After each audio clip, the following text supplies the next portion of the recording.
Okay, so good evening, everyone. It's another Kaizen review session. Thank you so much for joining.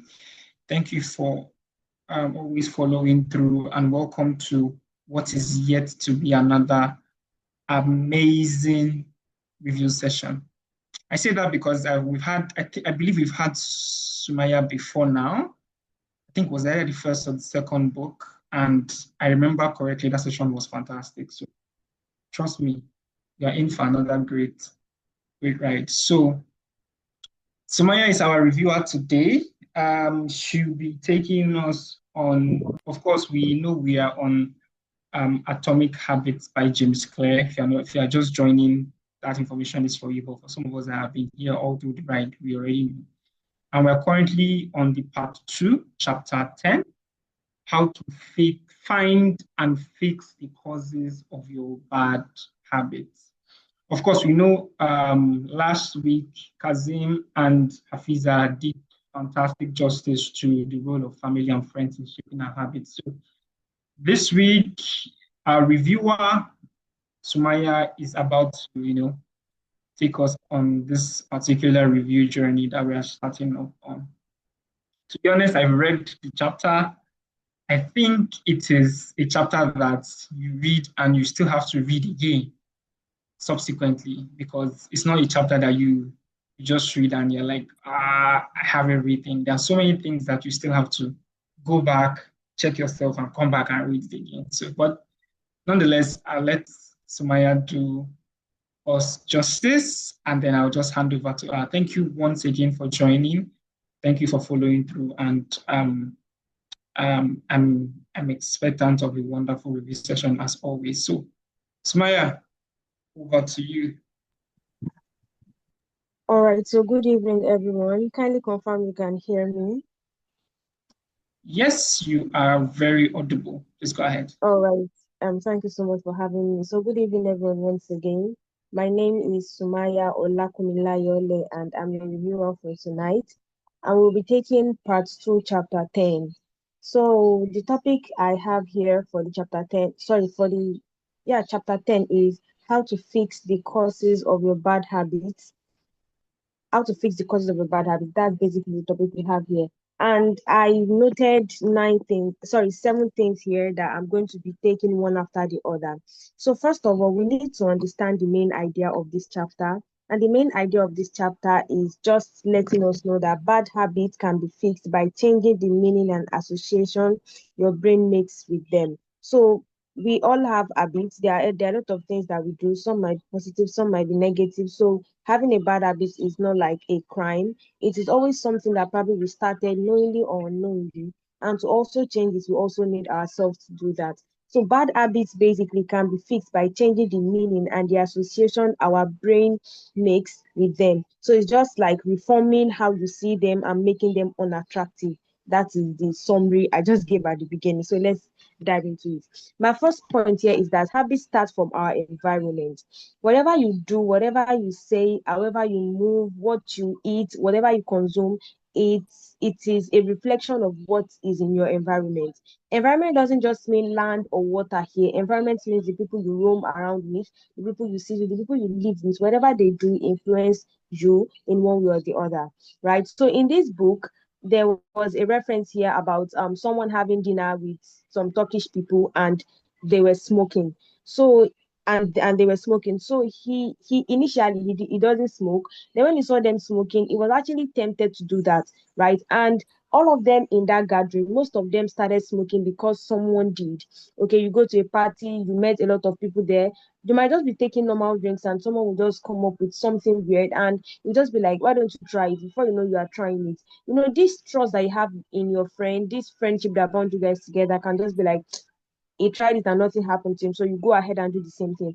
And smoking and some other, in fact, habits generally, when you do them the first time, if you find pleasure in it, you are definitely going to try it the second time. And before you know, one is going to get addicted to that.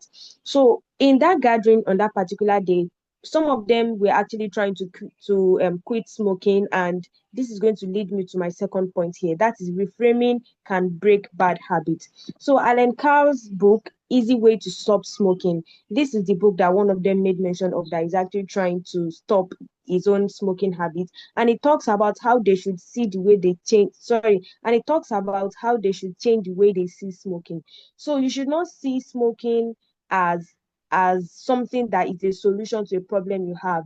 We made mention of, we made mention of it initially, that bad habits are, we said it initially, that bad habits can be fixed by the way you change your perspective, by the way you change the way you associate with that particular thing, right? So that book was emphasizing a lot of things, and he emphasized the fact that they should not see smoking as probably a solution, as something pleasant. They should make it unattractive. You understand? It also said that you think you are quitting something, but you are not quitting anything, because cigarette does nothing for you, right? And in this case, we're not talking about cigarettes, only cigarettes here. We can talk about things like probably drinking too, probably gossiping, that one way or the other, you are actually doing it. But before you call yourself back to attention and try to stop it, it's not just like, oh, all cravings come from. A lot of time, in fact, before I read this book today, I don't think I've ever searched the meaning of cravings. Like, what does craving mean? I just be like, oh, I'm craving semo, I'm craving juice, I'm craving this and that. But behavior, cravings are also in our behavior, and behavior is also in our cravings, right? So every behavior has two main things. They have a surface craving and a deeper motive. So let's look at it this way now. You want to eat tacos, like tacos is something that they eat, right? So that's just the surface craving. That's the basic way you can express it, that you want tacos. But on a deeper motive, on a deeper level, what do you need it for? Okay, for food, for comfort, to just fulfill this your appetite, to just fulfill yourself, just to make yourself happy, right? That's basically what cravings are. So habits are just modern ways to satisfy ancient desires. So when we look at this term, left I'm not going to lie, when I was actually reading it, I found this, I had to take it over and over again, that what does this particular statement mean, right? So habits are just make modern ways to solve ancient desires. So this is trying to explain to us that humans humans always have basic and emotional needs, like being loved, they want to belong. They right from start, everybody always have this desire and what they want before now at all. Yeah, those needs have not still changed. They are still the same thing. But what changed is the way we actually satisfy them. Years ago, 1,000 years ago, everybody always wanted to be loved, someone to belong. And the way they do it is in the ancient manner. Like now, if they want to connect to people, if they want to speak with people, they can do that physically. While in these modern days, we do that through Facebook, we do that through Instagram. If you want to clear your doubts, there are ways they do it then. But this time around, we do it through Google and stuff like that. So habits are just the modern ways to satisfy ancient desires. It's not like any special thing changed about you, or this is the first time you're experiencing it. It has always been like that. It's just manner of approach that actually upgraded. So so that's just it basically. The fourth thing I have here is habits are formed through prediction. So every habit starts with a cue and prediction your brain makes. And whatever you predict, whatever you think about, the way you interpret it is going to bring out your action. You understand? So let me give you an example now.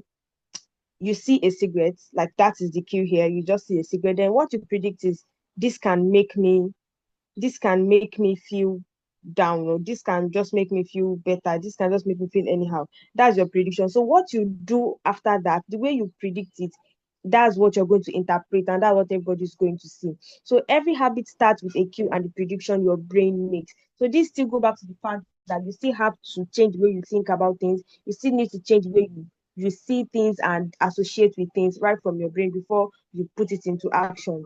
The next thing I have here is still talking about cravings. Cravings are emotional gaps. So it means that something feels missing. When you're actually craving something, it just feels like this thing is missing and you need to fulfill it, right? It's the gap between your current state and your desired state. You can just be like this, oh, you're not hungry, like you are just yourself, then you just desire to do something. Most of the times, we can actually do without cravings. We can actually do without cravings at times, but it's just what you desire and you just want to fulfill it at that moment. So cravings, once again, is the gap between your current state and your desired state. Another thing we should pick from this book is reprogram your brain.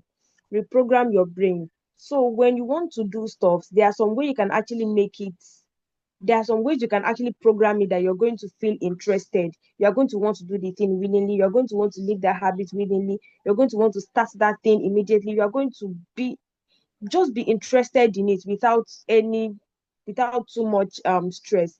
So now when you want to see something that you can say you have to do something, instead of saying you have to do something, just be like you get to do something. And then from just using those terms, let's look at it in this way now.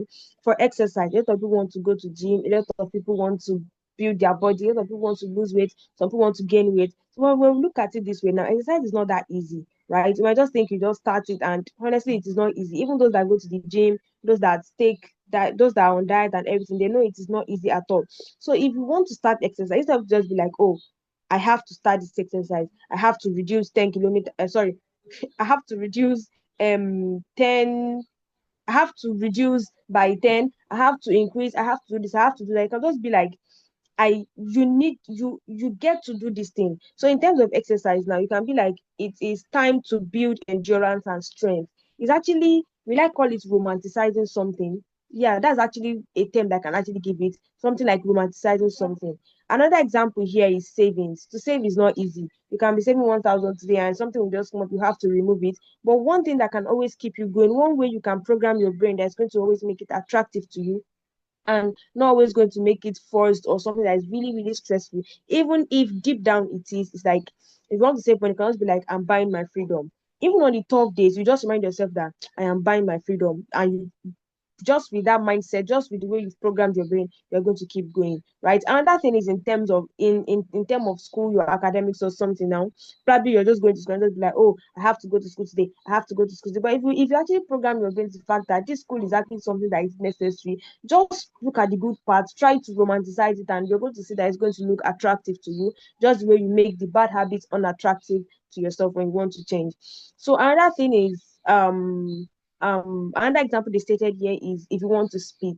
If you want to speak on a podium, if you actually have a presentation, most times you have this imposter syndrome, right? And it happens to almost everybody. Instead of just feel like, oh, I'm scared, I'm this, I'm that, you can always rephrase it as, okay, you are just excited, your adrenaline is in a rush, just stuff like that to make it more attractive, right?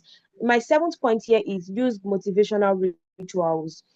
There are some things that you just automatically do, and when you start doing it, you just find yourself that, oh, I feel like I am more productive when I'm doing this kind of thing. Example is listening to music while working out, listening to music while working, listening to music while cooking, while doing a lot of things, right? When you are working out, when you are probably you are jogging, you are walking, I don't think it is that easy for you to just be going in a silent mood, nothing, nothing. That's why you're going to see most people putting on headphones, right? It is just a motivational ritual. It's going to ginger you in one way or the other, and it's always going to make you focus, right? You can be you can be jogging, you can just be taking a walk, and if you don't want to distract yourself from the environment, like you don't want this person to just come and talk to you unnecessarily, you just want to focus on what you're doing. Listening to music is actually like a ritual. Aside music here, there are a lot of things I can also do that. Okay, I feel like if I'm reading and I chew gum, it makes it easier for me. I feel like when I do this and that, and it varies between individuals. It's not like what works for this one is exactly going to work for you. And there's no this particular formula to actually do that, right? When you try it, you just see that it works for you. In fact, you might not even know immediately. Maybe you just be doing a self-evaluation and you just be like, oh, I guess I did this thing last week, I did it 2 weeks ago, I did it 3 weeks ago. Before you know, you be like, I guess this thing is a part of me, and you start to look into it and and advance it, and you're always going to get better. And the way you actually try to make things look attractive, the way you try to romanticize good habits, and you're going to continue. We should always do that too for bad habits. And also remember that whenever you want to leave a bad habit, first make it look unattractive. So how to find and fix the causes of your bad habits. Go back to the topic again. These are the few things that I was able to pick from the book. Thank you so much, everyone. Fantastic. Thank you, Sumaya. That was nothing short of a 9-point agenda, if I may use the political word. That was fantastic. Thank you, Sumaya, so much. That was an interesting and a very detailed pointers. And I like the way you hit it on the nail with all 9 points and still do references across that particular chapter. So very, very, very amazing. And I think it also helps us to be able to streamline and know what particular aspects to dwell on. For me, and I think we would also take comments from other members. So if you're interested in also adding to the master class that Sumaya just gave us, just signify either raise up your hand or unmute your mic and we would let you go. But before then, let me just highlight what I feel like this particular chapter underscores for me, right? And to be fair, Sumaya has pointed like largely to what I want to say, but it's just to maybe bring it to fore in a different way, right? It sort of made me feel like I am an engineer. You know, when there's something they call uh, re-engineering something, I don't know, like oh, no, not all these core sciences guys, you know, they say they want to re-engineer a DNA or re-engineer. It's like breaking down something and then rebuilding it in a way that serves you. That's how this chapter, it made me feel like, okay, so I can actually construct a particular outcome from my behavior by myself, right? And I can actually sit down and reconstruct it and say, okay, this part does not serve me right. Let me break it down. Let me see what my predictions are. Let me see how those predictions lead me to a certain feeling or to a certain craving, right? Those feelings now bring out a certain craving and the desire to do something to satisfy myself or to move myself a from a current state to a desired state of satisfaction. And then when I see that positive aspect, I cannot know whether to repeat it. So it just made me realize that, to be honest, you can go back and re-engineer every aspect of your life, every aspect. And this formula would help you to not only understand why you are doing that particular habit, it will help you to specify directly, okay, it's because of this that I do this. And as a result, I have this outcome every time, whether positive or negative.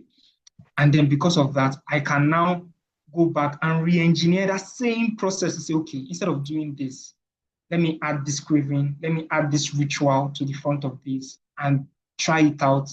Let me have the same mindset and mind shift and try it out again and keep implementing it. You realize that it's like Lego. You can actually rebuild the whole thing, break it down and rebuild it in a way that satisfies you and that makes you who you want to be. So I love that about the chapter. And I love the fact that it gave me this power, this responsibility to say, okay, now that you have this knowledge, go and rebuild yourself, rebuild your habits, break down the negative ones or the bad ones, and reinforce and build up the positive ones to propel you and grow. So I think who wants to go next? Is there anybody We'll be that doing webinars.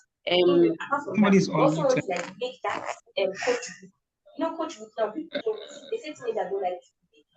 Not sure who. Farida.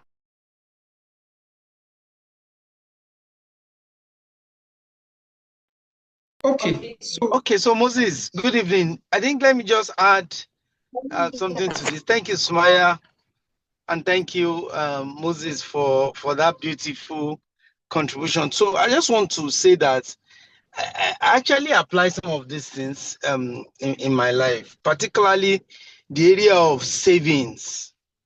So, for example, when I want to spend some money, sometimes, you have that cravings. Let me eat chicken and chips as some combo. Moses, I think we know that, Abi. So if I feel that, yes, let me just go out, let me blow it. I was one that worked for it. But once my brain tells me that you need to start savings for your retirement, and remember that you have this job for now, it is not secured, you can lose it anytime. That reconfigures my brain to set my priorities right immediately and start making me feel, how do I ensure that this money or this entertainment or this fund that I want to have is truly a priority for me at this time. And once I convince myself that,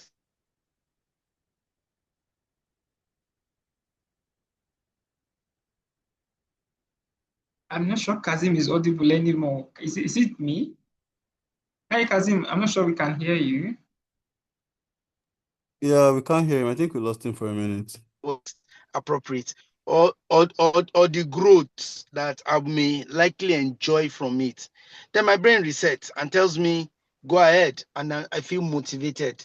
So just to say that some of these things we currently do it, but we do it as a habit subconsciously.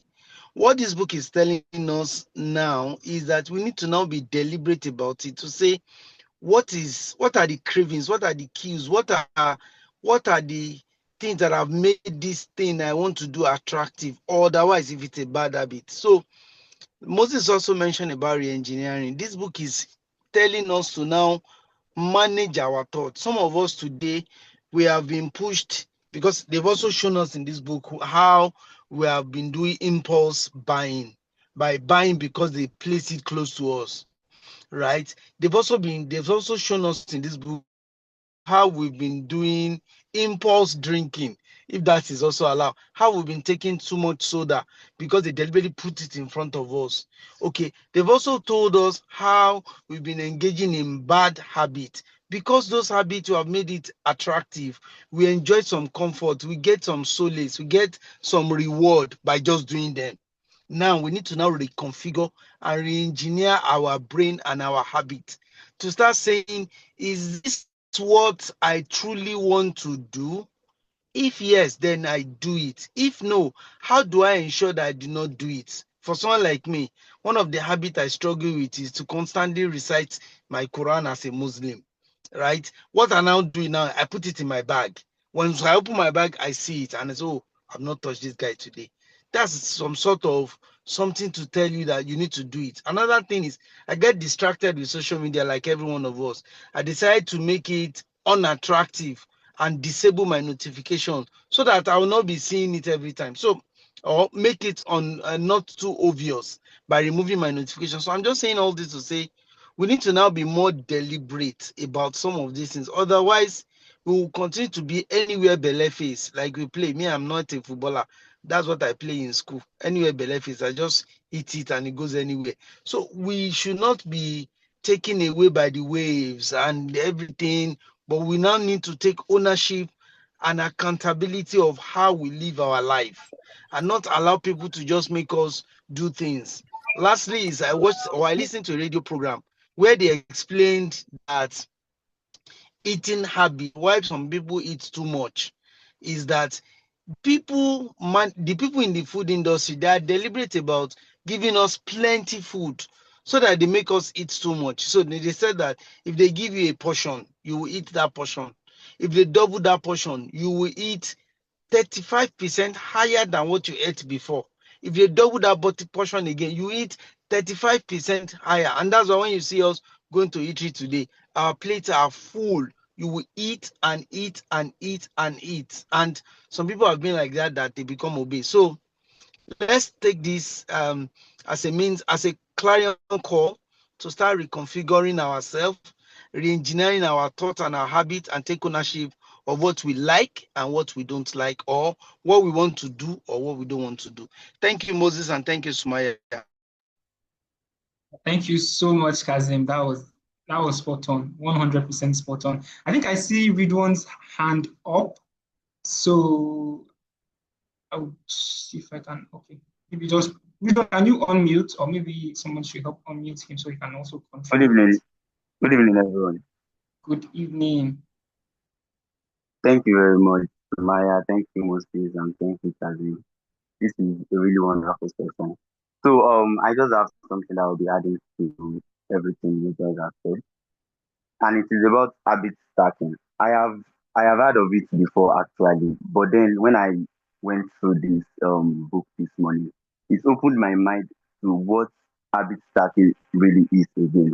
The first time I heard of it, the person that spoke about it said something related to merging a new habit with the existing one, which is probably something you are finding difficult to work on. You might probably just add it to something you've already found interest in doing. I don't know if you are getting me. So, like the example I was able to cite during these moments where I was reading it is probably you feel like you want to gym every day, but you have been finding it very difficult, and you know for sure that before you go out every day, you have to take your break. What if you do the exercise before going to the bathroom? I don't know if you are getting me. Probably that would help you meet the consistency you need in exercising daily.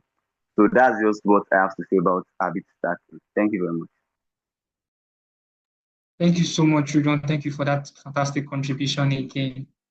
As we all know, habit stacking is somewhat related to building that particular ritual, basically, sort of supports it. And that was also an amazing contribution from you. Thank you so much. And to be fair, like Azim said, this particular chapter is more or less calling you to be responsible, right? It's more or less saying you have to take action, and there's no way you would read this chapter and you don't want to take action, or at least attempt to take action at some point. So it's not just explanatory; it's a call.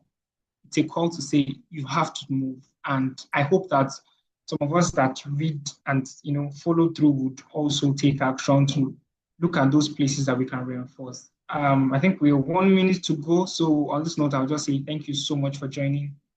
Thank you for always participating. Do well to also keep engaging us on our social media handles, right? And some of the links we share on the page, share with your friends to come and participate, to come and enjoy, to come and benefit, to also grow. To be this platform has really changed my life in this short time. So I'm looking forward to inviting as much persons as I can. I know every week I speak to at least 1 or 2 persons to say, come on, do you want to join us? Do you want to review and all of that? So I just encourage us to do that. Let's keep reaching out to more people. Let's keep helping others to also develop as well. And let's keep making sure that we develop others. Do I see a hand up? Let me just confirm. Yes, Okay, we that's don't me sound. actually. Okay. Is it the Yes. old one or do I see something? I just want to recognize someone on this call. Thank you very much, Maya. She was not that sent the link of this group to me, and I could say it is Wow.